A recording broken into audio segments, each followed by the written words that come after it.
Good morning, class. How are you? Hope you are doing well. Let us move further in the chapter. Today we are going to learn about the properties of ionic compounds. So first property is physical nature. Ionic compounds are generally solid and are somewhat hard because of the strong force of attraction between positive and negative ions. These compounds are generally brittle and break into pieces when pressure is applied. अभी आपको पता है कि ionic compound एक positive ion एक negative ion. Positive ion electrons को loose करने के बाद बनता है, नेगेटिव आयन इलेक्ट्रॉन को गेन करने के बाद बनता है.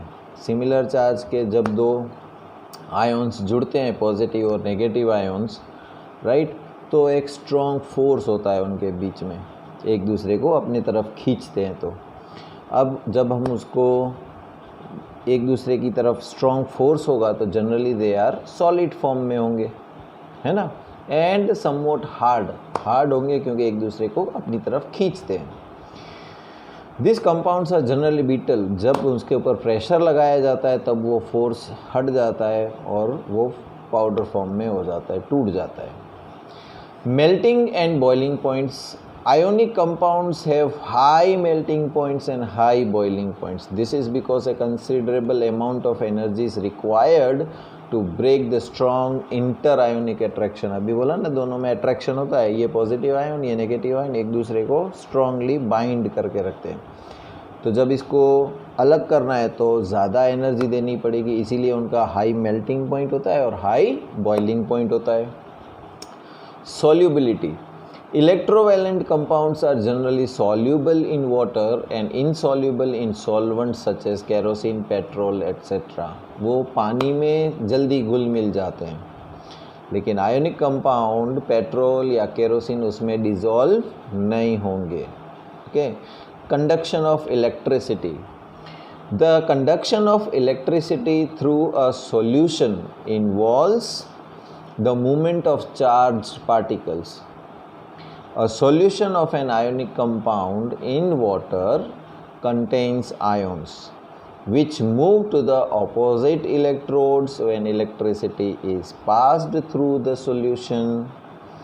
Ionic compounds in the solid state do not conduct electricity because the movement of ions in the solid state is not possible due to the rigid structure. But ionic compounds conduct electricity in the molten state.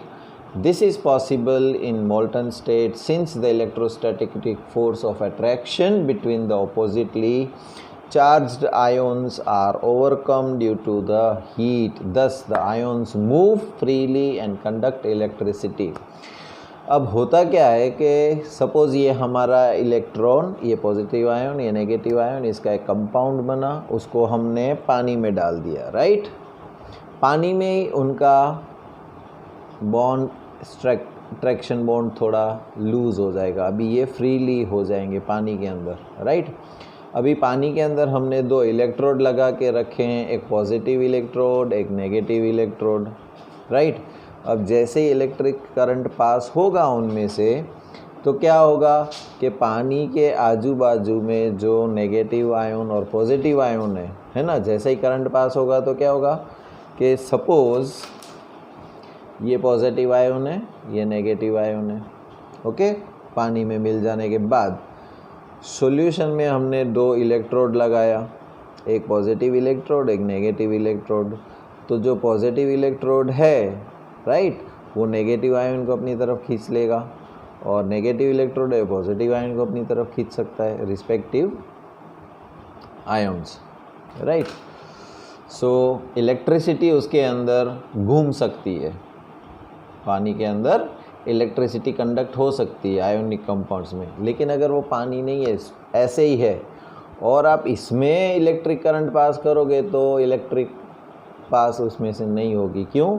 क्योंकि solid state में वो electron ions का move होना possible नहीं है. That is why solid state में वो electricity conduct नहीं करेंगे, लेकिन जब आप उसको पानी में डिज़ोल्व कर दोगे तो इलेक्ट्रिक करंट वो दिखाएंगे. Okay. Next, occurrence of metals. Metal जो हमारे आजू बाजू में दिखते हैं हमको, iron, aluminium, gold, copper, silver, ये सारे वो कुदरत से हमको कैसे मिलते हैं, नेचर में। The earth's crust is the major source of metal. कुछ भी है हमको मिलता हमेशा ज़मीन में से ही है। Sea water also contains some, so whatever things we are getting it from the earth crust, right? Sea water also contains some soluble salts। समुद्र के अंदर से भी हमको कुछ मिलता है, सच है सोडियम क्लोराइड, नमक, magnesium chloride etcetera. The elements or the compounds which occur naturally in the earth crust are known as minerals। तो जो भी नेचुरली मिलता है हमको अर्थ क्रस्ट में से, उसका हम नाम देते हैं minerals. At some places, minerals contain a very high percentage of particular metal, and the metal can be profitably extracted from it. These minerals are called the ores। अभी देखो, जैसे स्टील, आयरन जो है ना, घर बनाने में चाहिए, गाड़ियाँ बनाने में चाहिए, दरवाजे, कबाड़ सब बनाने में चाहिए, तो निकलता कहाँ पर है? ज़मीन में से ही। कौन सी ज़मीन में से निकलता है? तो अलग अलग एरियाज़ जो होते हैं उसके अंदर डिपॉजिट होता है अलग अलग मिनरल्स, राइट। जैसे अपने यहाँ पर एक वाइट कलर का निकलता है कच्छ में से, राइट, और दूसरी जगह जैसे झारखंड है वहाँ पर, फिर पानद्रो है, जैसे वहाँ से कैसे ज़मीन में से कोयला निकलता जा रहा है, रोज़ गाड़ियाँ भर भर के कोयला निकलता है उसमें से। तो जैसे अपने यहाँ पर कोयला निकलता है, दूसरी जगह पर दूसरा कुछ निकलता है। तो आयरन जो है वो जमशेदपुर टाटा स्टील प्लांट जो है वहाँ से निकलता है, राइट। तो कुछ मेटल्स को हमको प्यूरीफाई करना पड़ता है, एक्सट्रैक्ट करना पड़ता है, राइट। ऐसे ही नहीं कि भाई लोहा ज़मीन खोदी और लोहा का टुकड़ा मिल गया, नहीं, वो मिट्टी में मिक्स्ड होता है, फिर उस मिट्टी को साफ़ करना पड़ता है, केमिकल से रिएक्शन करवाना पड़ता है, राइट, फिर अट्रैक्ट मैग्नेट लगा के करना पड़ता है, अलग अलग प्रोसेस होती है, तब जाके हमको वो आयरन मिलता है। ऐसे ही आयरन के साथ हमको कॉपर चाहिए या गोल्ड चाहिए या सिल्वर चाहिए, वो सब ज़मीन में से ही निकलते, जैसे अफ्रीका में सोना निकलता है ना। सो अलग अलग जगह पर अलग अलग मेटल्स के परसेंटेज हाई होते हैं। You have learn about the reactivity series of metals. Metals की हमने आगे रिएक्टिविटी सीरीज़ देखी। हैव दिस नॉलेज, अगर हमें ये पता है कि कौन सा हाईली रिएक्टिव है, कौन सा मॉडरेटली रिएक्टिव है और कौन सा लीस्ट रिएक्टिव है, you can easily understand how metal is extracted from its ore. तो मेटल को क्या करना पड़ेगा हमें उसको ओर में से निकालने के लिए, है ना। तो रिएक्टिविटी सीरीज़ हमें पता होगी तो हम उसका यूज़ कर सकते हैं। Some metals are found in the earth crust in the free state, ज़मीन खोदी और फ्री स्टेट में मिल गया हमको। Some are found in the form of compound, वो कंपाउंड के फॉर्म में मिलेंगे। And the metals at the bottom of the reactivity series are the least reactive. जो रिएक्टिविटी सीरीज़ में नीचे है वो एकदम लीस्ट, कोई रिएक्शन ही नहीं दिखाते। They are found in a free state. For example, gold, silver, platinum and copper are found in the free state. Copper and silver are also found in the combined state as their sulfides or oxides. And the metals at the top of the reactivity series, यानी कि sodium, potassium, calcium, magnesium and aluminum, are so reactive that they are never found in nature as a free element. तो sodium, potassium, calcium, magnesium and aluminium कभी हमको free form में नहीं मिलते, जबकि copper और सिल्वर जो है हमको फ्री फॉर्म में मिल भी सकते हैं और उसके कंपाउंड फॉर्म में भी मिल सकते हैं, right. The metals in the middle of the activity series, यानी कि zinc, iron, lead etcetera are moderately reactive, वो मॉडरेटली रिएक्टिव है, राइट। तो they are found in the earth crust mainly as oxide. तो ये हमको फ्रीली नहीं मिलेंगे, ऑक्साइड के फॉर्म में मिलेंगे, सल्फाइड के फॉर्म में मिलेंगे या कार्बोनेट्स के फॉर्म में मिलेंगे। You will find that the ores of mainly metals are oxides. This is because oxygen is a very reactive element and is very abundant on the earth crust. Oxygen हमारे यहाँ पर बहुत मात्रा में होता है, इसलिए मेटल्स के साथ सीधा ऑक्सीजन जुड़ जाता है और वो मेटल ऑक्साइड के फॉर्म में हमको मिलता है, right. Thus on the basis of the reactivity series we can group the metals into the following 3 categories। देखो टेबल फिगर 3.9 क्या कहता है कि metals of low reactivity, metals of medium reactivity and metals of high reactivity. एक metal की reactivity बिल्कुल ही लो है, एक की मीडियम है और एक की हाईली रिएक्टिव मेटल्स हैं, है ना। तो ये 3 कैटेगरी हम मेटल्स की बना सकते हैं। Several steps are involved in the extraction of pure metal from the ores। तो ये सारे मेटल्स के जो और फॉर्म में हमको मिलते हैं, तो डिपेंडिंग ऑन वो लीस्ट रिएक्टिव है, मीडियम रिएक्टिव है या फिर हाईली रिएक्टिव है, उसके हिसाब से हमको प्रोसेस सिलेक्ट करना पड़ेगा उस मेटल को निकालने के लिए, है ना। जैसे देखो फॉर एग्ज़ाम्पल मैं आपको एक एग्ज़ाम्पल देता हूँ कि नमक को हमने पानी में मिला दिया, राइट। नमक वाला पानी है समुंदर का, अभी उसमें से हमको सिर्फ नमक चाहिए, तो हम क्या करेंगे, पानी को सुखा देंगे, है ना। तो इवोपरेशन, पानी सुखा दिया हमने, तो नमक वाले पानी में से H2O निकल गया। नमक में क्या था, नमक वाले पानी में sodium chloride, NaCl, hydrogen and oxygen, right. अभी धूप में सुखाएंगे तो हाइड्रोजन और ऑक्सीजन निकल जाएंगे, बाकी बचेगा क्या, सोडियम एंड क्लोराइड, राइट। तो ये एक प्रोसेस किया ना हमने सुखाने वाला। उसी तरह कोई भी और निकलती है ज़मीन में से, तो आयरन की और है तो उसमें ये प्रोसेस करना पड़ेगा, सोने की और है, गोल्ड की, तो ये प्रोसेस करना पड़ेगा, राइट।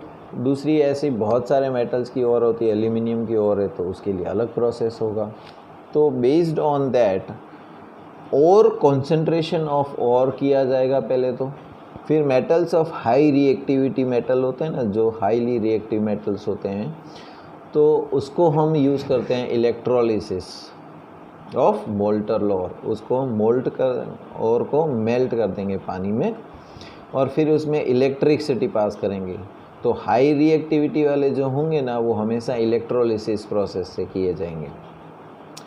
फिर दूसरा है मेटल्स ऑफ लो रिएक्टिविटी। जिस मेटल्स की रिएक्टिविटी लो है उसकी सल्फाइड ऑर्स होगी, उसको हमको रोस्ट करना पड़ेगा, फिर वो मेटल बनेगा और उस मेटल को हम रिफाइन करेंगे। जबकि मेटल्स ऑफ मीडियम रिएक्टिविटी जो होता है, मीडियम रिएक्टिविटी का तो कार्बोनेट और होगी या सल्फाइड और होगी, राइट। फिर अगर वो कार्बोनेटेड और है तो उसको हमको कैल्सिनेशन करना पड़ेगा, और सल्फाइड की और है तो हमें उसको रोस्ट करना पड़ेगा। उसमें से हमको ऑक्साइड, मेटल की ऑक्साइड मिलेगी, राइट।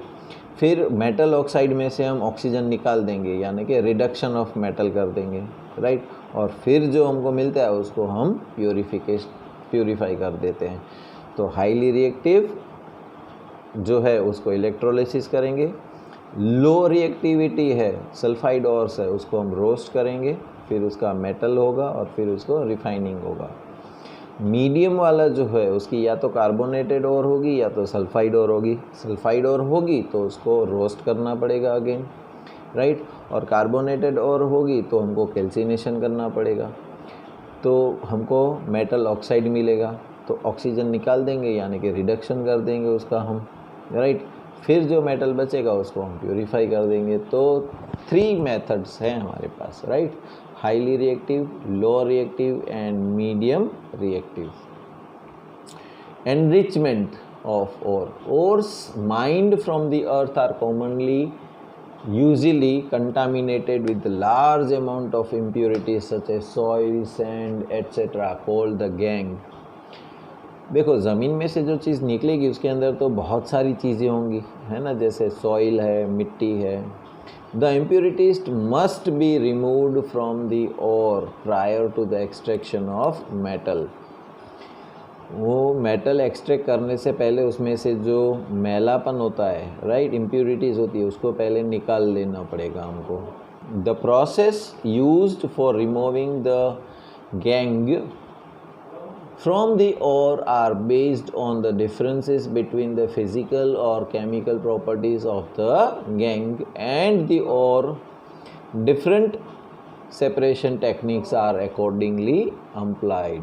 तो हमको कौन सी सेपरेशन टेक्निक यूज़ करनी है उसको डिपेंड करता है, राइट, कि केमिकल और फिजिकल प्रॉपर्टीज़ गेज की क्या है. First, extracting metals low in the activity series. जो एक्टिविटी सीरीज़ में लो है तो वो मेटल्स हम कैसे एक्सट्रैक्ट करते हैं, आज वो देखते हैं. Metals low in the activity series are very unreactive. वो तो रिएक्टिविटी दिखाएंगे नहीं. क्लास में कुछ बच्चे होते हैं ना, सर पढ़ा रहे होते हैं तो जो क्वेश्चन पूछते हैं उनको तुरंत आंसर आ जाता है. दूसरों को सोचना पड़ता है, थोड़ा डाउट होता है. और तीसरे आंसर दिमाग में आता ही नहीं क्योंकि क्लास में ध्यान नहीं होता है उनका, है ना. इसी तरह लो रिएक्टिव, हाई रिएक्टिव और मीडियम रिएक्टिव. तो मेटल्स जो लो रिएक्टिव है वो तो कोई रिएक्टिविटी नहीं दिखाएंगे. The oxides of this metals can be reduced to metals और हीटिंग अलोन. पहले तो उसको हीट करना पड़ेगा और oxides of this metals can be reduced. फिर सिनेबार HgS, ये नाम याद रखना, वो वन लाइन क्वेश्चन में पूछते हैं व्हाट इज सिनेबार. तो आपको रखना है मर्क्यूरी Hg और उसकी सल्फाइड उसमें जुड़ जाएगा, is an or of mercury. When it is heated in air, mercury की सल्फाइड और को जब हवा में गर्म किया जाएगा, it is first converted into mercuric oxide. तो HgO बन जाएगा वो, है ना. S सल्फाइड निकल जाएगा और ऑक्सीजन उसमें जुड़ जाएगा तो HgO मर्क्यूरिक ऑक्साइड बन जाएगा. Then mercuric oxide is then reduced to mercury on further heating. फिर जब उस मर्क्यूरिक ऑक्साइड को और गर्म करोगे तो उसमें से ऑक्सीजन भी निकल जाएगा और सिर्फ मर्क्यूरी बच जाएगा हमारे पास, right. Similarly the copper which is found a Cu2S, copper sulphide के फॉर्म में जो हमको मिलता है, in nature can be obtained by its ore by just heating in the air. तो कॉपर सल्फाइड जो है उसको आप गर्म करोगे तो उसमें से अगेन सल्फर निकल जाएगा, ओके, और ऑक्सीजन रह जाएगा. फिर उसको और गर्म करोगे तो ऑक्सीजन भी निकल जाएगा और हमको सिर्फ प्योर कॉपर मिल जाएगा. Now extracting metals in the middle of the activity series. जो मिडल एक्टिविटी में है, राइट, उसको हम कैसे निकालेंगे. The metals in the middle of the activity series such as iron है, लीड है, कॉपर है, आर मॉडरेटली रिएक्टिव. वो मॉडरेट, ना तो ज़्यादा ना बिल्कुल ही कम, ऐसा नहीं है, मॉडरेट होता है. This are usually present at the sulphides और कार्बोनेट्स इन नेचर. वो हमेशा सल्फाइड के फॉर्म में होंगे, उसके अंदर सल्फर होगा या कार्बन जुड़ा होगा, दैट इज़ कार्बोनेट होगा उसका. It is easier to obtain a metal from its oxide as compare to its sulphides and carbonates.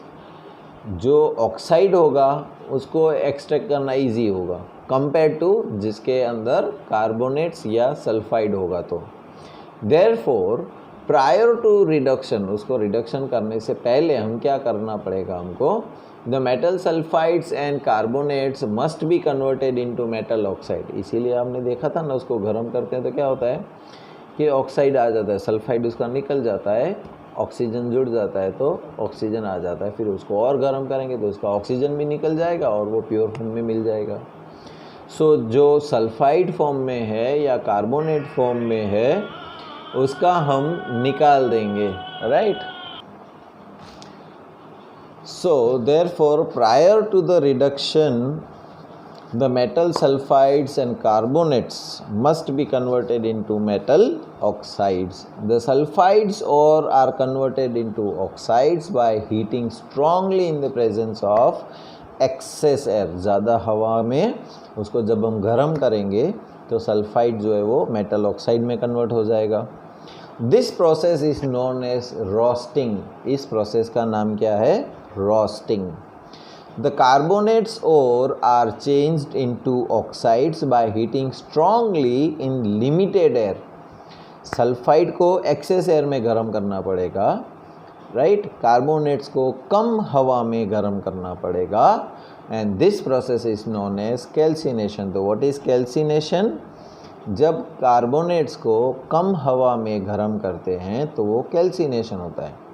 Sulphides को जब ज़्यादा एक्सेस हवा में हम गर्म करते हैं तो उसको हम बोलते हैं roasting. The chemical reaction that takes place during roasting and calcination of zinc ore can be shown as reaction. तो क्या होता है, 2ZnS जिंक सल्फाइड को 3O2 से मिक्स हुआ एंड उसको जब गर्म किया तो 2ZnO जिंक ऑक्साइड बन गया एंड 2SO2 गैस बन गया, सल्फर गैस. फिर उसको कैल्सिनेशन किसको बोलते हैं, तो ZnCO3 कार्बोनेट जो है उसको गर्म करते हैं तो ZnO जिंक ऑक्साइड बनता है और कार्बन डाइऑक्साइड गैस बनता है. तो सल्फाइड होगी तो सल्फर गैस बनेगा और कार्बोनेट होगा तो कार्बन डाइऑक्साइड गैस बनेगा. The metal oxides are then reduced to the corresponding metals by using suitable reducing agents such as carbon. फिर उसको suitable मेटल ऑक्साइड जो है ना उसके अंदर हमको रिडक्शन करना है तो कार्बन ऐड करेंगे, right. For example when zinc oxide is heated with carbon, फिर जो हमको जिंक ऑक्साइड पहले मिला था रोस्टिंग करने के बाद या कैल्सिनेशन करने के बाद, तब हमने क्या किया था, उसके अंदर कार्बन ऐड किया तो कार्बन ऑक्सीजन को लेके निकल गया.